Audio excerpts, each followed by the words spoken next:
우리가 이제 소율이 문답을 통해서 이제 십계명을 지금 계속 보고 있는데, 아마 나중에 또 이제 십계명 한 계명 한 계명을 좀 더 좀 폭넓게 또 깊이 이렇게 좀 볼 수 있는 기회가 또 있을 것인데, 어, 우선은 십계명에 대해서 소율이 문답에서 우리가 나온 부분들을 함께 보고, 또 그 안에서 또 함께 그 말씀을 나누면서 그 은혜로 말미암아 우리가 또 그 행복을 누리기를 축원합니다. 십계명은 말 그대로 어떻게 본다면 이 땅에 살아가는, 그러니까 모든 사람들이 가져야 되는, 또 모든 사람들이 살아가는 그 삶 속에서 갖게 되는 가장 기본적인 어떤 도덕과 윤리 규범이라고도 할 수 있습니다. 그러니까 사람이 혼자서 그냥 딱 동떨어진, 그래서 전 세계에 그 온 우주에 혼자만 있다면 이런 도덕이나 규범이라는 게 필요 있을까요? 없을까요? 그 필요 없겠죠. 근데 사람 혼자 살아가지 않고, 하나님께서도 사람을 창조하실 때 혼자 두지 않고, 그 혼자 있는 것이 보시기에 좋지 않아서, 독재하는 것이 보시기에 좋지 않아서 여자를 만드시고 그 여자와 함께 하게 하셨습니다. 그때 이제 아담의 고백이 내 몸 중에 몸이요 내 살 중에 뼈 중에 뼈요 살 중에 살이다라고 고백했던, 그래서 둘이 어떻게 된다면 둘이 합하여 하나가 된 존재로서, 그러니까 이게 단순하게 남녀의 관계, 부부의 관계도 있지만 그것을 넘어서서 모든 사람이 사람과의 관계 속에서 그 관계가 서로가 합하여 어떻게 되냐면 하나 된 존재로서 살아갈 수 있게끔, 그게 어떻게 본다면 타락하기 이전에 있는 아담과 하와의 모습이라고 할 수 있죠. 그리고 그것이 어떻게 본다면 타락하지, 만약이라는 단어를 별로 좋아하진 않지만 만약에 타락하지 않았다면 그 모습으로 우리는 어떻게 하면 서로가 온전하게 서로를 이해하고, 그러면서도 각자의 개성과 삶을 존중할 수 있는, 그리고 그 관계 속에서 서로가 함께 할 수 있는, 그래서 하나 된 존재로서 함께 할 수 있었을 텐데, 우선 타락이라는 것은 결국 어떻게 되면 이러한 관계를 어떻게 됐나요? 다 파괴시켜 버린 거죠. 그리고 그 파괴시켜버린 관계 속에서 결국 그 속에서도 최소한도로 사람과의 관계에서 가장 필요하고 근본이 되는 관계의 가장 규범이 되어지는, 코어가 되어지는 게 우리가 십계명이라고 할 수 있습니다. 그래서 이 십계명은 어떻게 본다면 단순하게 우리가 이제 구약 시대의 율법, 그래서 율법은 이제 필요 없어 라고 치부해 버리고 율법에 대해서 터부시하는 경향들이 한동안 있었고, 또 지금도 그렇게 여기는 분들이 가끔 계신데, 실제로는 그것은 뭐냐면 우리가 이 율법에 대한 부분들에 대한 이해가 부족하기 때문이고, 성경을 오해하기 때문에 그런 일들이 벌어지게 되는 거죠. 실상은 이 이제 율법은 우리가 예수 그리스도 이전이라면 그 율법은 예수 그리스도를 우리를 이끌어가는 몽학 선생이지만, 예수 그리스도를 통해서 그 율법은 어떻게 본다면 하나님의 자녀들이 자녀됨으로 살아갈 수 있는 가장 어떻게 되면 근본되어진 삶의 모습이라고, 그 관계의 모습이라고 할 수 있습니다. 그러니까 하나님의 자녀된 자로서의 증거가 뭐가 있냐면 예수님을 믿고 난 천국 가 교회 다녀요 이런 게 아니라, 예수 그리스도를 영접하여 하나님의 자녀된 자로서 그 삶에 자녀된 자이기에 누릴 수 있는 하나님 나라의 법이 있는 것이고, 그 법은 단순하게 이것 지키면 천국 가고 지키지 않으면 지옥 간다의 문제가 아니라, 벌 받는다의 문제가 아니라, 뭐 복을 받는다의 문제가 아니라 이미 받은 자로서의 삶의 고귀함이죠. 고귀함이고 거룩함이고 그 은혜인 겁니다. 그렇기 때문에 우리는 이 십계명에 대해서 우리가 조금 더 단순하게 율법이다 또는 구약시대의 그 어떤 율법 몽학 선생이다라는 것으로서만 이해가 되는 게 아니라 우리의 삶에 밀접한 삶의 어떤 방향성과 또는 어떤 기준이 될 수 있도록 우리가 이제 배우고 또 익힐 필요가 있습니다. 그 중에 이제 우리가 7번째 계명과 8번째 계명을 우리가 오늘 함께 볼 것인데 7번째 계명은 간음하지 말라라는 겁니다. 간음하지 말라. 그리고 8번째 계명은 도둑질하지 말라라는 부분이죠. 여러분, 간음이 뭘까요? 간음. 우리가 간음이라고 한다면 보통 이 간음에 대해서 가장 기본적으로 먼저 드는 생각은 간음을 하게 되려면 부부관계여야 되죠.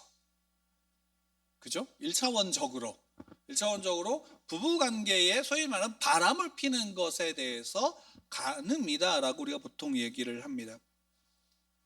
근데 여러분, 우리가 10계명을 보면서 우리가 지난주에도 살인하지 말라, 그 이전에 5계명을 보면서는 부모를 공경하라라고 하는 부분들을 우리가 나눴고, 그 이전에 이제 1계명부터 4계명까지는 하나님과의 관계 안에서 이제 그 관계들을 우리에게 풀어주셨습니다. 근데 그 10계명이 하나님과의 관계와 사랑과의 관계, 그래서 예수님이 하나님을 사랑하고 내 이웃을 내 몸과 같이 사랑하라고 하셨을 때 우리가 우리의 인간의 관계 속에서 특히나 하나님을 믿는 하나님의 자녀된 자라면 그 모든 삶의 관계에서 기준이 되어지는 건 뭐냐면 하나님과 나와의 관계가 사람과의 관계 속에서도 동일하게 적용이 되어지는 거죠. 물론 우리가 하나님처럼 되고 하나님이 돼서 그런 것이 아니라 하나님의 자녀이기에 하나님의 자녀된 자로서 이 땅에 살아가는 삶의 기준이 하나님과 나와의 관계를 통해서 내 이웃의 관계가 어떻게 되면 정립되어져 가야 되고 세워져 가야 되는 거예요. 그럼 말 그대로 우리가 신앙에서 간음이 있나요, 없나요? 신앙에서의 간음도 당연히 있죠. 그 신앙에서의 간음이라는 것은 다른 게 아니라 우상을 새기지 말고 우상을 만들지 말며 너는 나 외에 다른 신들을 내게 두지 마라라고 하나님께서 분명히 말씀하셨죠. 그러니까 하나님과의 관계는 하나님과의 나와의 관계 속에서 그 어떤 관계가 그 중간에 끼어드는 걸 하나님이 원하지 않으시는 거예요. 그렇죠. 그 하나님과의 관계 속에서 우리가 우리 인간의 관계를 살펴본다면 사람과의 관계 속에서도 그 사람과 나와의 관계가 어떠해야 되는가라는 것이 그 안에 당연히 담겨져 있는 거예요. 그러니까 하나님이 정하신 것, 하나님이 우리에게 정하셔서 알려주시고 그렇게 정하신 부분들을 속에서 그 틀 안에서 우리는 뭐냐면 사람과의 관계들을 형성해가고 세워가야 돼요. 그 가장 기본되어지는 관계가 뭐냐면 부부예요. 부부. 그리고 그 가장 사회의 구성이나 또는 우리가 어떤 이 땅에서 살아갈 때에 우리가 나로서 존재하고 살아갈 수 있는 가장 원초적인 관계가 있다면 부부이고 가족의 관계예요. 그러면 이 가족의 관계를 무너뜨릴 수 있는 모든 관계는 뭐가 될까요? 간음이 되어지는 거예요. 말 그대로 하나님 앞에 하나님과 나와의 관계를 무너뜨릴 수 있는 모든 것들이 뭐가 되는 거예요? 우상 숭배라고 얘기를 하잖아요. 그 우상 숭배예요. 그리고 그것에서 구약 성경을 우리가 끊임없이 계속 보게 되어지면 끊임없이 반복되어지는 게 뭐냐면 이스라엘 백성들을 향해서 하나님이 늘 말씀하시고 너희들은 나를 버렸다, 떠났다, 대적했다라는 말씀이에요. 근데 실상 이스라엘 백성들이 하나님 앞에 종교적인 행위를 벌이지는 않았어요. 항상 그 행위가 있었고 번제가 있었고 제사가 있었고 항상 그런 일들을 행했고 제사장들이 그들에게 있었어요. 그럼에도 불구하고 하나님은 어떻게 하냐면 그들에게 너희들은 나를 떠났다라고 말씀하셨고 버렸다라고 말씀하셨고 너희들이 그 죄 가운데 있다라고 말씀하셨어요. 왜? 그들 가운데 하나님과의 관계 속에서 다른 것들이 그 안에 들어옴으로 말미암아 하나님과 동등한 자리에 다른 신들을 다른 어떤 것들을 갖다 놓음으로 말미암아 하나님과의 관계가 어떻게 되냐면 끊어진 거라는 거죠. 그러니까 우리가 처음에 아담이 타락했을 때 아담과 하와의 타락이 결국 뭐예요? 하나님과의 관계 안에 사탄이 들어옴으로 사탄의 유혹이라는 것은 다른 게 아니라 하나님과 맺어진 관계 안에 다른 것들을 집어넣는 거예요. 그러니까 하나님의 말씀과 하나님의 법을 비틀거나 또한 그 속에서 너가 하나님과 같이 될 수 있어. 뭐 먹으면 저거 먹으면 저것만 있으면 우리 그런 마음 들지 않아요? 저것만 있으면 내 문제가 해결되어지는데 라는 생각 들잖아요. 근데 실상 그것이 있어도 문제가 해결돼요? 안 돼요? 안 되잖아요. 왜? 우리의 문제는 끊임없이 뭐가 하나 해결됐다 싶더라도 다른 문제가 끊임없이 우리의 삶 가운데 파도처럼 밀려오게 되어져 있는 게 삶의 연속이니까. 그리고 그 삶의 연속에서 하나님이 하나님과의 관계의 가장 근본적인 거를 우리에게 보여주는 게 무엇이냐면 가정이에요. 그래서 가정은 하나의 하나님과의 관계의 모형이라고 할 수 있고, 교회는 그 하나님의 사람들이 모여서 하나님의 나라의 모형이라고 할 수 있는 거예요. 그런데 특별히 그 가정의 관계를 깨트릴 수 있는 모든 것들이 뭐냐면 간음이 되어지는 거예요. 거기에는 남녀의 바람 피는 것도 있을 수 있고, 또는 최근에 여러 가지로 문제가 되어지는 여러 가지 어떤 성적인 경향성이나 동성애의 문제나 이런 부분들의 문제들이 이 안에 다 포함되어지는 거예요. 왜? 결국 남녀의 관계 속에서 뭐가 되냐면 하나의 가정이 이루어지고, 하나의 가정이 이루어진다는 것은 둘의 관계 속에서 생명의 연속이 그 안에서 이루어진다라는 거죠. 그 연속이, 자연스러운 생명의 연속이 깨어지는 모든 것들은 뭐가 되냐? 간음이 되어지는 거예요. 그러니까 우리는 이걸 되게 쉽게 너무나도 피상적으로 생각하는 거. 아, 저 사람 보고 음욕을 품었어. 물론 예수님은 그걸 말씀하셨죠. 지나간 사람 보고 음욕을 품은 자마다 이미 간음했다라고 말씀하셨어요. 그 의미가 뭐냐면 하나님과의 나와의 관계 속에서 내가 하나님 외에 다른 것을 마음에 품고 있다면 이미 나는 그 하나님과의 관계에서 나는 뭘 하고 있는 거예요? 죄를 범하고 있고 우상을 내 안에서 만들고 있는 거예요. 오죽하면 하나님조차도 우상으로 만드는 게 우리의 죄성이잖아요. 근데 하물며 사람과의 관계 안에서 가장 어떻게 본다면 우리가 가장 고귀하고 아름답고 사랑으로 뭉쳐진 가족이라는 울타리 안에 그것을 무너뜨리는 모든 것들을 간음이라는 형태로 말미암아 가장 쉽게 무너진 그 모습으로 나타날 수 있는 게 그 간음의 형태인 거죠. 그래서 세상의 형태는 어떻게 되느냐? 그거를 계속 오픈하고 확장을 시키죠. 오픈하고 확장을 시켜요. 그래서 여러 가지의 관계들을 만들고 그 관계의 다양성을 통해서 가정을 해체시키고, 또 그 가정에 해체되어지는 것들 속에서 생명의 연속이 점점 무너지게 되어지는 거예요. 그러니까 우리가 단순하게 보더라도 전쟁이 나게 되면 그 전쟁이 났을 때 가장 타격을 받는 게 뭘까요? 어떤 경제 이런 부분들이 또 있지만 그 안에 가정들의 구성들이 무너져 버리게 되어지는 거예요. 왜? 남자들은 전쟁에 끌려나가서 죽고 여자들은 그 안에서 여러 가지의 핍박과 또 조롱들을 당하게 되어지고, 그 일들로 말미암아 자녀들이 버려지게 되어지는 일들이 그 안에서 벌어지게 되죠. 그러니까 그런 일들이 결국에는 우리 안에서 무엇을 못하면 관계를 무너뜨리게 되어지는 거죠. 그래서 나라가 회복되어지고 사회가 회복되어질 때 가장 중요한 것은 가정이라는 관계가 회복되어질 때 사회에 있는 여러 가지 문제들이 회복되어질 수 있게 되지는 거예요. 근데 그 관계들을 무너뜨리는 여러 가지의 모습들과 다양함들이 우리 안에 너무나 쉽게 들어오게 되죠. 물론 앞으로는 이게 지금에 나타난 문제가 아니에요. 원래 있었던 일이고 어떻게 본다면 과거에는 더 심각하게 그것이 대두되어서 타락된 모습으로 로마 시대 같은 경우는 그것이 얼마나 극심했는지를 알게 되어지죠. 근데 중요한 사실은 뭐냐면 역사적으로 볼 때 그러한 타락의 모습이 극심해질 때는 소위 말한다면 획기적인 변혁들이 그 안에 나타나게 돼서 새롭게 나라가 구성이 되거나 제국이 형성이 되거나 하는 일들이 무너지고 형성되는 일들이 그 안에서 벌어지게 되는 일.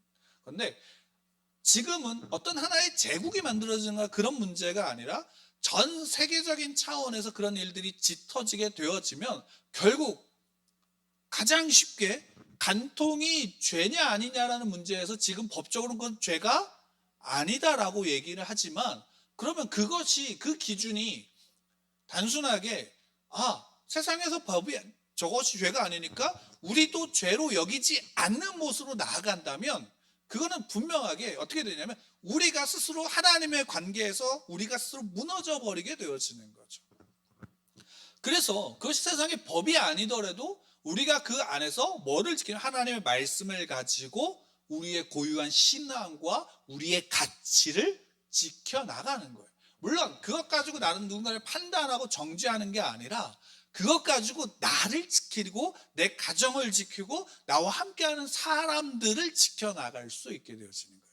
근데 먼저 중요한 것은 내가 그것을 지켜야 한다라는 사실이죠. 그러니까 도둑질이라는 것도 결국에는 마찬가지예요. 단순하게 물건을 훔쳤다 아니다의 문제가 아니라 하나님의 나라 안에 공의가 세워진다면 당연히 불법이 그 안에 있으면 돼요, 안 돼요? 불법이라는 게 있으면 안 되는 거예요. 하나님과의 관계의 정직함들, 하나님의 공의가 하나님의 사람으로 말미암아 세워지는 거예요. 거기에 여러 가지 불법적인 요소와 부정적인 요소들이 있다면 그것에 대해서 세상이 그러하니까 나도 그러해야 돼라는 것으로 나아가는 것과 우리는 어떻게 되냐면 내 안에서 먼저 싸워야 되는 거예요. 그 부분이 내 안에서 고민되지 않는다면 아직 내가 그 수준까지 나아가지 못했다는 반증이기도 하지만 문제는 뭐냐면 하나님 앞에 우리가 온전히 그 말씀을 나를 부딪혀 보지 않는 거예요. 그러니까 우리도 실상 코로나가 지금 전 세계적으로 유행하고 있고 그것으로 말미암아 많은 어떤 사회적인 변혁들이 나타나고 있는 가운데서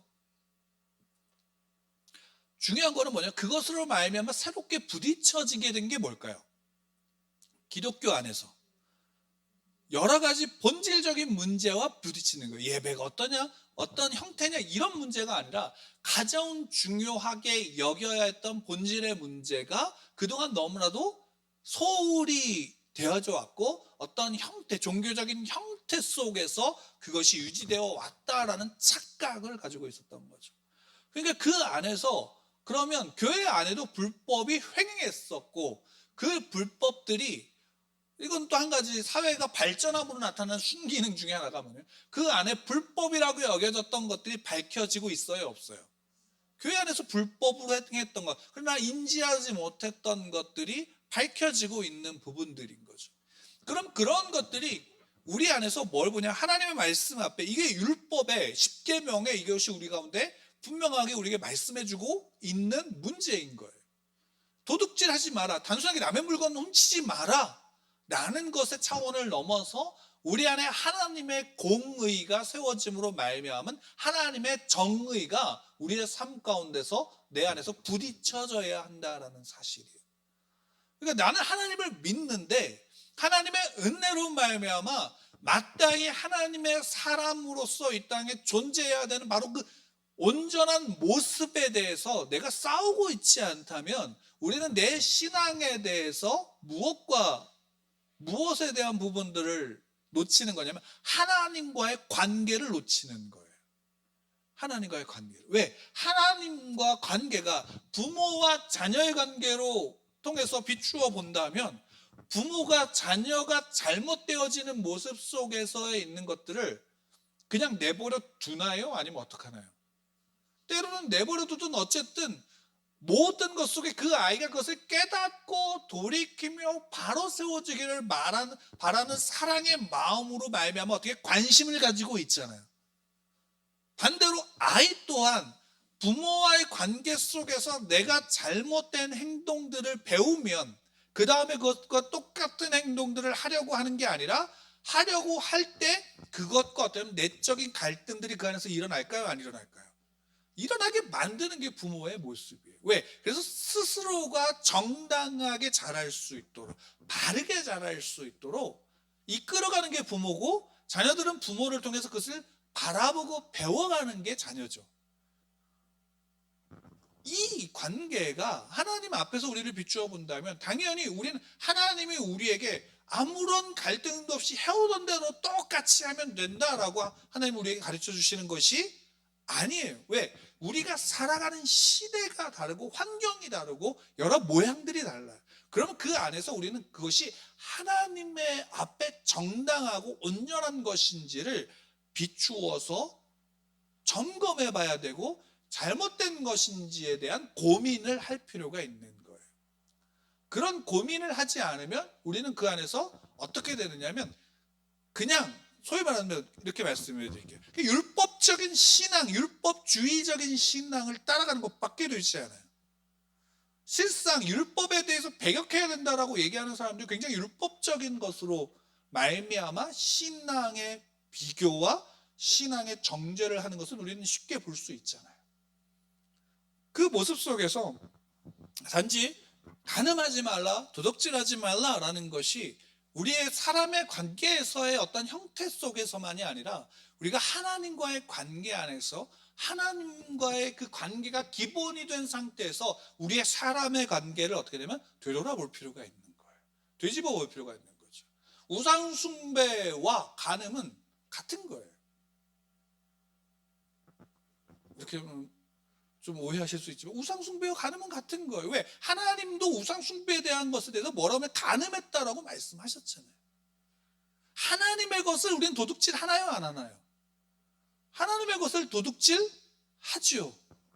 그것이 시간이든 물질이든 뭐든 하나님의 정의를 따라가지 않는 모습, 그리고 그 정의가 올바로 나로 말미암아 표현되어지고 있는지에 대한 씨름과 고민들, 그것을 정죄하고 판단하는 잣대가 아니라 내 스스로가 하나님 앞에 서는지. 그래서 세상에서 그리스도인들을 바라볼 때,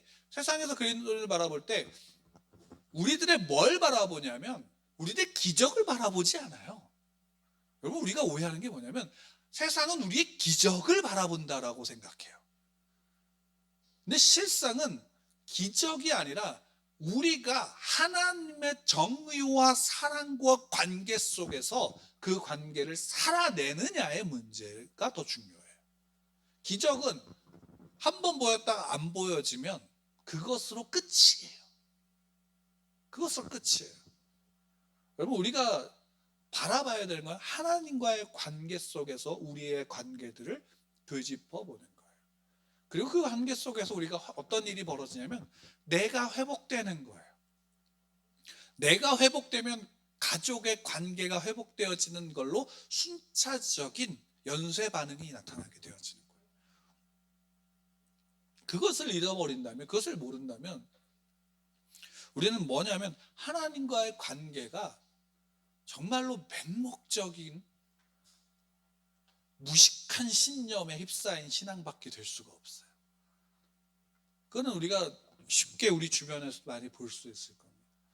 뉴스에 나오는 여러 가지 모습들로도 볼 수 있을 겁니다. 우리가 그것에 대해서 우리가 한번 되짚어 봐야 될 필요가 있고, 가장 기본적인 관계 안에서 우리가 내가 하나님과의 관계와 사랑과의 관계가 어떻게 형성이 되고 있는지를 우리가 이렇게 십계명이나 이런 성경을 통해서, 말씀을 통해서 하나씩 우리가 되짚어 볼 필요가 있습니다. 여러분의 삶 속에서 하나님의 자녀의 복이 날마다 충만히 넘쳐나기를 축원합니다. 그 관계로 말미암아 새롭게 사람과의 관계도 형성되어져서 여러분으로 말미암아 사람들이 정의가 무엇인지, 사랑이 무엇인지, 그리고 온전한 가족이 무엇인지를, 따뜻함이 무엇인지를 느끼고 누릴 수 있기를 축원합니다.